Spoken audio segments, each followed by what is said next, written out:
Assalamualaikum everyone. I'd like to share with you another elements or issues or petals on page regarding structural violence.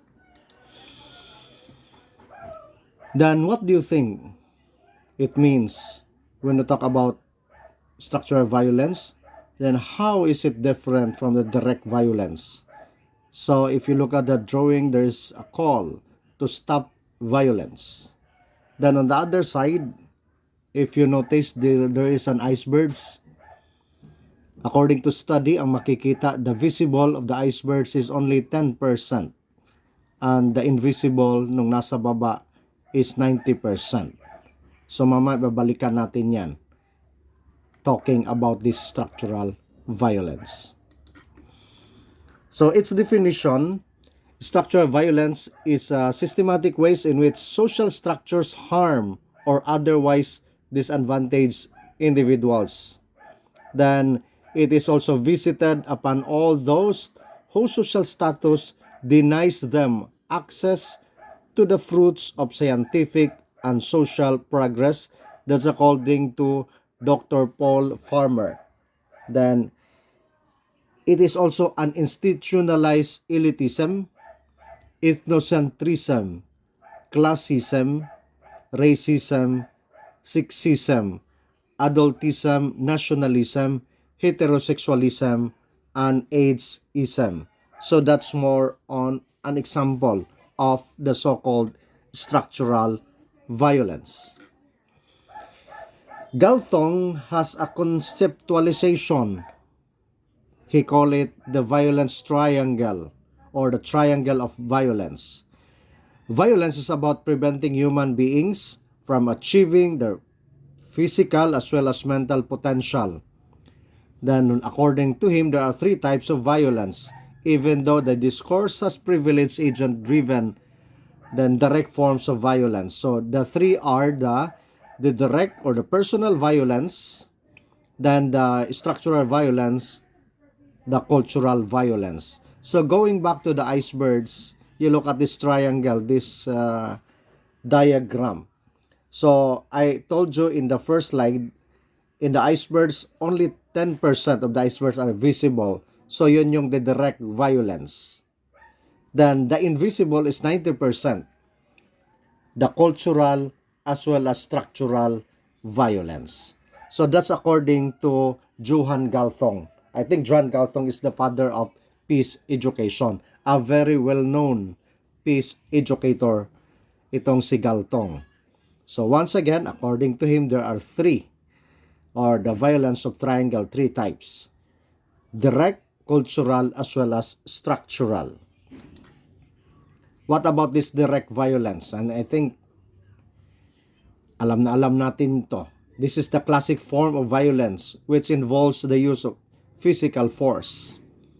It is visible, intentional, and direct. Eruptive, catastrophic events. Then attributable to a person or persons, that if there is a penetrator, so makikita yun, kaya direct violence.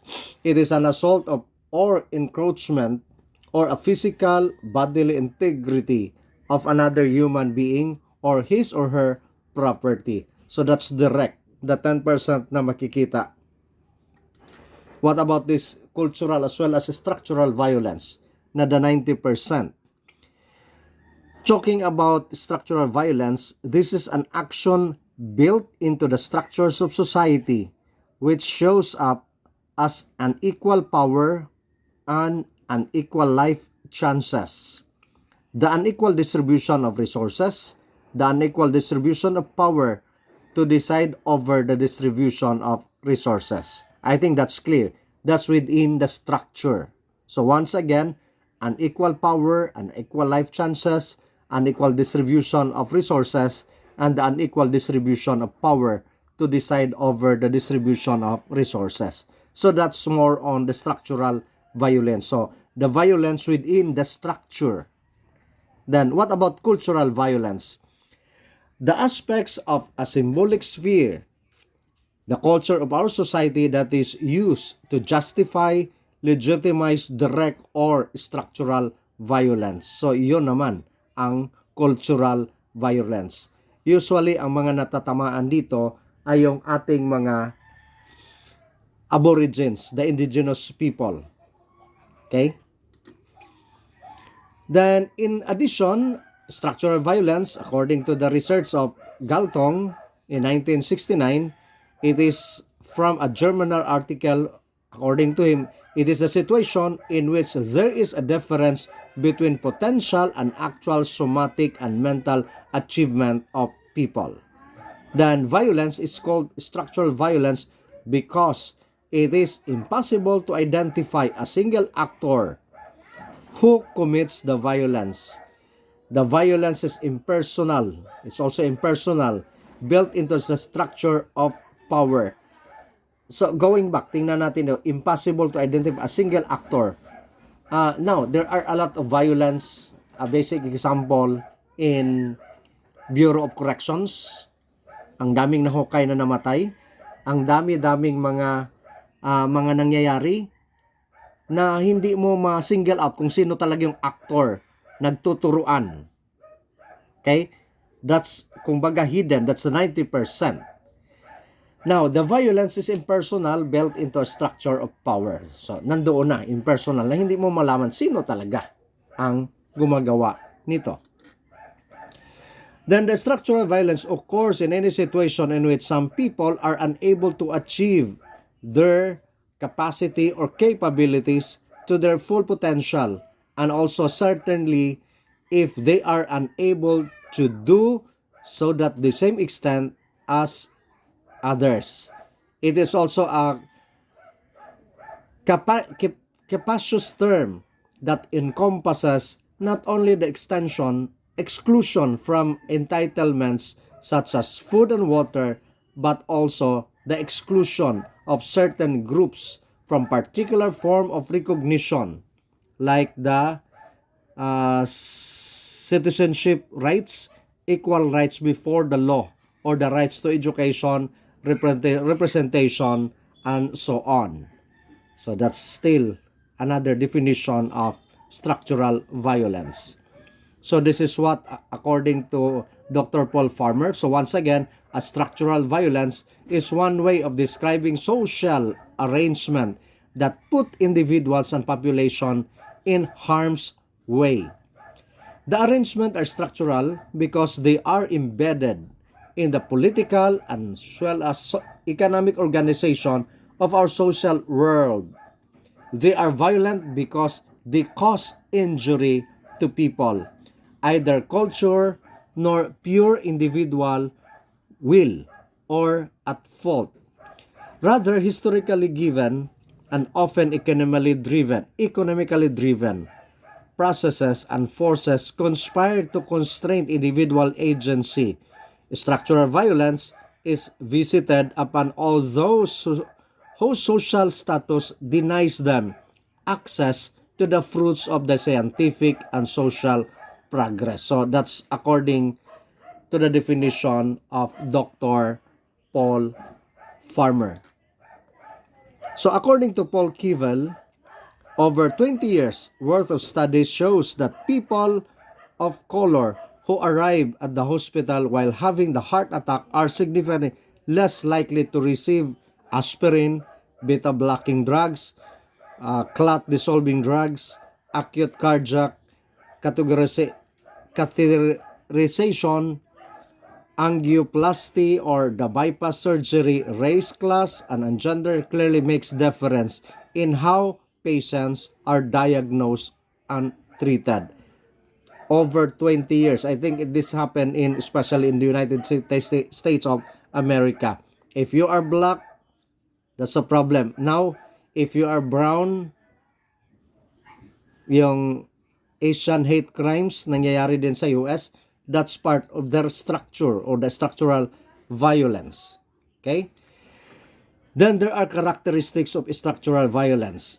The first is depersonalized. No clear penetrator. So, hindi mo makilala. Then, in a particular powerful interests are at work. Then, violence manifests itself as unequal power and consequently as unequal life chances. That's according to Galthong. Then the ongoing pervasive then goes beyond the independent events. Next is the invisible, the 90%, because violence has been converted into structures of power that are normalized and routinized. So it has become part of everyday life. Kung baga, the invisible, parang wala lang, pero nasasagasaan na pala. And that's within the structure na hindi mo nararamdaman. Kasi hindi nga direct, pero nangyayari. Okay? Then the structure of violence is also problematic in and of itself. But it is also dangerous because it frequently leads to direct violence. So those are the characteristics of this structural violence. Then how is structural violence different from the direct? So look at this. The structural, the affected are the social groups, while the indirect is the individual. Then although there is a victim, someone who is injured, but the inequalities of social arrangement, it is hard to identify the penetrator. Kaya nga invisible siya. While here in the direct violence, requires a penetrator who commits the violent act and a victim who is injured by it. Example, a crime without a criminal. Ayun yun. That's an absence of intention. Parang normal lang. Okay? Then the presence of intention sa direct, which is unacceptable. Kasi nakikita natin sa direct. While the structural, that's a problem, the 90% in the icebergs. So another example, the property tax intended for education, then going to dapat, sinasabi dyan sa arrow, educational discrepancies, then more property tax, then going to more investment for education, more opportunity sana, but less tax, property tax, less investment education, then less opportunity. This is the discrepancy of our educational system at makikita natin yan. Lahat tayo nagbabayad ng tax. Every time we buy, may tax din.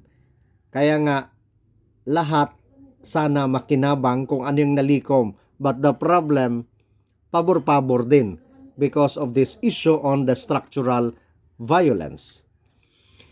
Another example on the structural might include also the 2.5 billion people who live in less than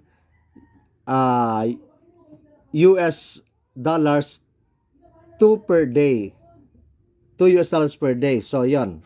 Then, 30-year differences of life expectancy between those living in Africa and those in a rich nation.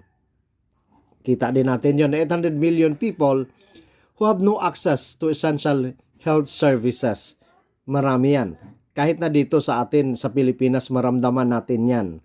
If you are poor, if you'll go to CRMC, wala kang connection, hindi ka kilala, hindi ka asikasuhin agad. And that was my experience.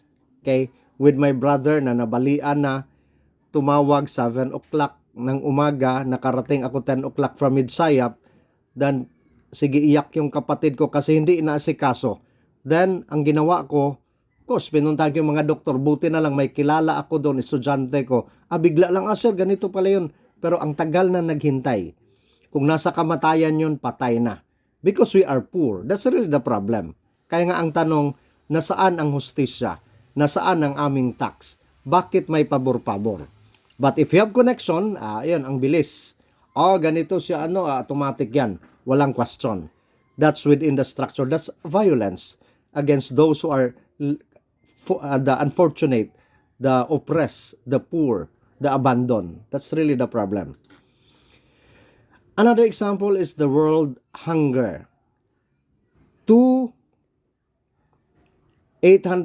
million people, one of the 8 people in the world do not have enough to eat. Yes, that's true. This is a study. Then, almost all live in developing countries. 16 million live in the developed countries. Then, poor nutrition leads to about 5 million child death per year. Every 5 seconds of a child dies from a hunger-related disease. Then, 60% of the world's hunger are women. Then, mothers undernourished because they feed other family members, especially children.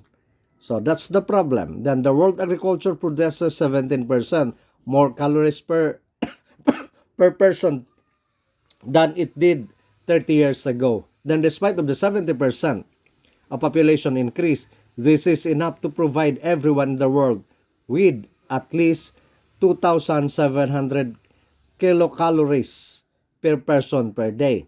So dapat ganon. Pero nga, the problem, may mga pabor-pabor. So this is the scenario of the world problem. The war, the natural causes, patriarchy, the lack of resources, inequality, harmful economic decision making. Okay? Kaya nga, so if we are producing sufficient food to feed the whole world, why is some people still going hungry?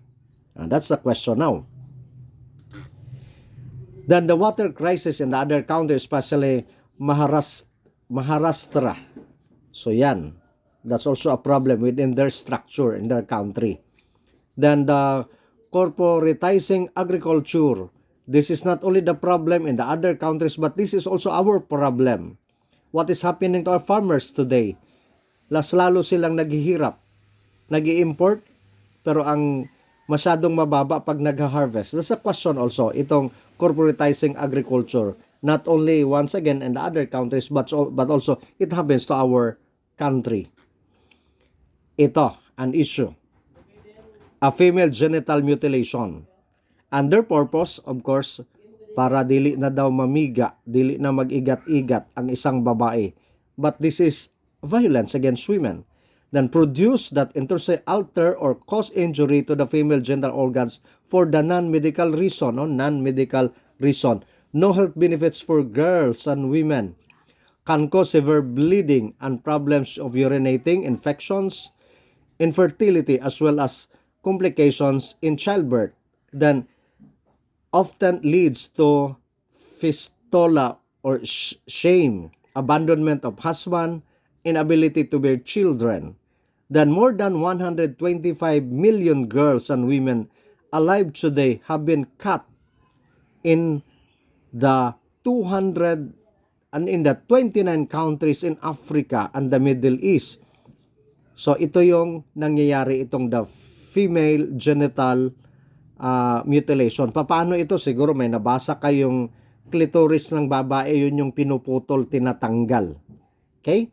Then itong the female genital mutilation is mostly carried out with the young girl, sometimes between infancy and the age of 15. Then it is a violation of human rights, especially for the girls and women. And of course, children na mga babae. Then this structural violence, of course, originated in the local forces, then to the global forces. So in a local forces, the lack of income and assets, human assets, capacity for a basic labor, the natural assets, land agriculture, and the cattle, then the physical assets including the infrastructure, roads, and water supplies, and all kinds of household goods. So nangyayari ba dito sa atin sa farm? Yes, alam natin yon. Buksan ang ating mga mata, mag-obserba. Lahat ito local, nangyayari itong structural violence. Financial assets such as saving and access to credit, then the social assets such as the network, contact, reciprocal obligation that can be called in a time of need, and a political influence over resources. Kaya nga it is really a problem in a local sa atin. Then we have the so-called vulnerability, which means that a person is susceptible of to being affected by a sudden change. Vulnerability can be triggered by outside events such as economic crisis, floods, war, and famine, or by personal crisis like sickness and becoming old and no longer able to work. So kaya nga in our society, marami tayong mga vulnerable persons na minsan napabayaan, ngunit dapat aalagaan yon. Then what about the powerlessness? This is common among the poor because they have a little bargaining power they have a little or no ability to negotiate good wages. They must accept being evicted from the property by landowners because they do not have access to justice, and they must accept the demands of moneylenders or the exorbitant interest payment because they have no choice but to borrow and to forms a credit of credits are unavailable. So yon, may mga 5-6 tayo. So that's really the problem. Next.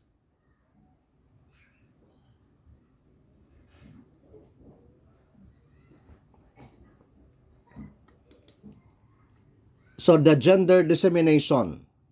Women access to assets often more restricted than men. I think alam natin yon, pero buti na lang sa Pilipinas, medyo hinay-hinay na itong gender issues. May ano tayo, 'di ba? 0.5% budget para tayong mga kalalakyan bigyan ng seminar para matauhan din tayo so that will not discriminate women. Okay? Sabi nga itong dimension, women's ability to be heard fairly in justice system are male values. Predominate contribution to the social powerlessness, and which is true. Even in politics, mabibilang lang ang nasa Congress, nasa Senate na mga babae. Of course, sa President may dalawa lang tayong babae. Kasi akala kasi natin mga lalaki mas magaling tayo kaysa sa kanila. Then women of the marginalized communities are affected by structural violence in a various dimension, including oppression, exclusion, exploitation, marginalization, collective humiliation, stigmatization, repression, inequalities, and lack of opportunities due of having a different identity. Then they are not able to realize their potential due to the invisible form of structural violence that not only destroys the present state of the security but also threatens the future. So, yun yung mga nangyayari talaga. Sabi ko nga, buti na lang sa Pilipinas, natauhan na din. 'Di ba noon, ang military dapat panglalaki lang yon, mga pulis panlalaki lang yon. But now they're accepting women. And why? Dahil naman because of this equality. Okay, gender equality yung God, gender and development. Okay, at least hinay-hinay na natin itong natugunan. Then another problem in the genocide in Rwanda, I think alam niyo yan, nabasa ninyo yan. So that's an example of the direct, from structural to direct violence. So within the structure, then nakikita the direct violence. Then the global forces, the colonial rules, and we are also victims of this, which occurs in the waves of the 16th century onwards, starting in Latin America, proceeding to Asia, and finally to Africa in the 19th century, was partly driven by the economic needs of European countries that were industrializing over the same period. So yon, then the colonial rule left an indelible mark on many of the world's poorest countries, especially tayo mga nasa third world, and can be described as an apex of structural violence. So yun yung pinaka punto ng ating country as a third world country is also a victim.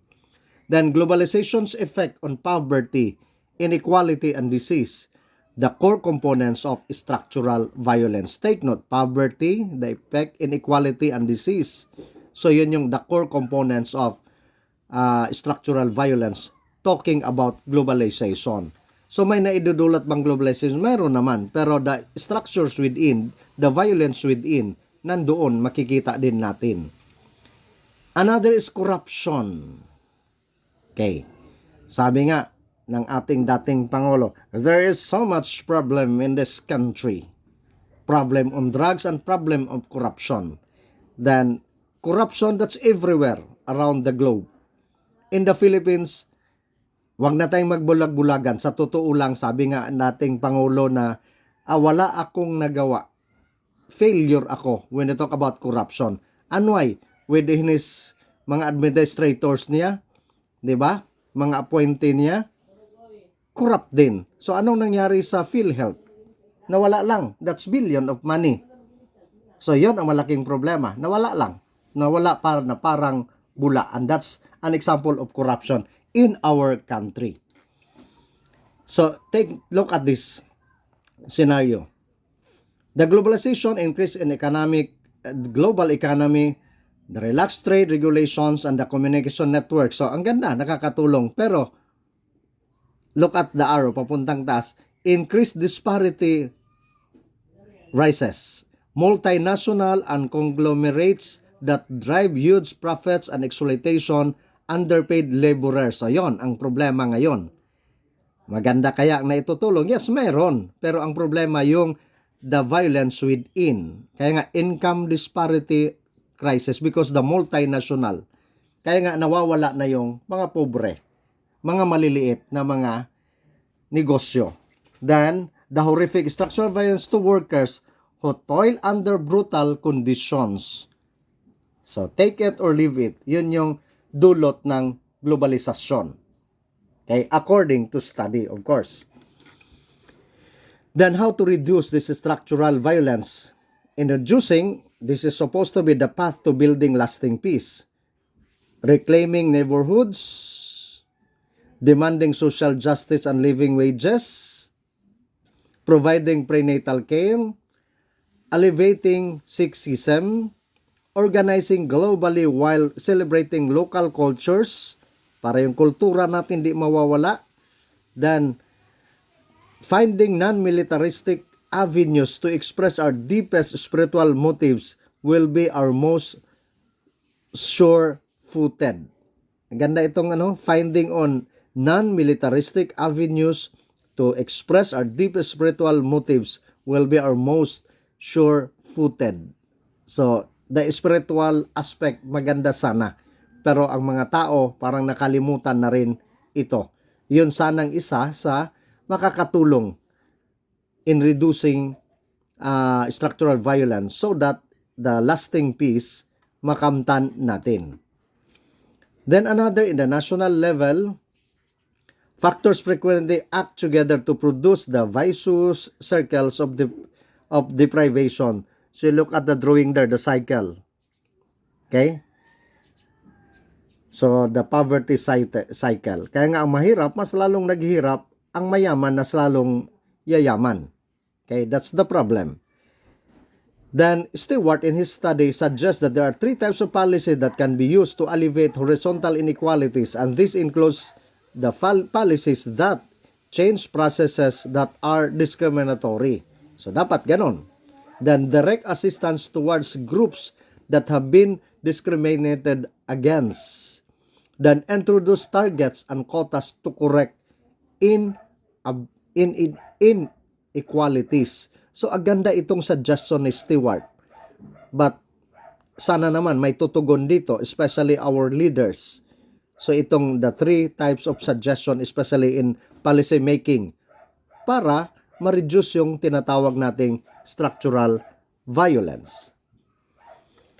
Then another is the international level, a fairer international system. Then the aid, may problema din ba? Itong halimbawa, USAID, JICA, OCDS, etc., anumang aid niyan, magandang intention, tulong, but within the structure, may violence din. Yung pamimigay nila ng mga ayuda, the resources, ang nakaka-access, ang kilala din. And the poor, nagka-problema. So, yun yung punto. Kaya nga, napansin ninyo, bakit ang dami-daming NGO? Dapat ang dami-daming mga aid. Of course, the intention, aid nga, tulong. Pero, what is behind that tulong? Yun yung dapat tingnan natin ha. What is behind that tulong? Baka may mga, yan sila, hidden agenda.